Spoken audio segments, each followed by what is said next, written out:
Zukunft braucht Stabilität. Trotz diesem Spagat, den wir immer wieder ausgesetzt sind, braucht es diese Stabilität, braucht es diese Planung, weil sich die Welt immer schneller und immer rasanter dreht. Und genau darum geht's. Ja, was kannst du jetzt tun? Zum Beispiel kannst du dir Routinen schaffen.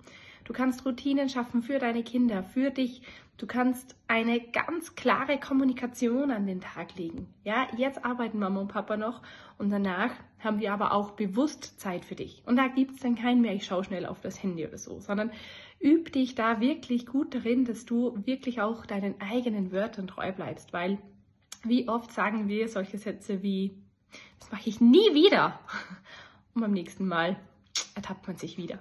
Und deshalb braucht es jetzt deine Stabilität als Unternehmerin, auch im Struggle zwischen Kind und Karriere.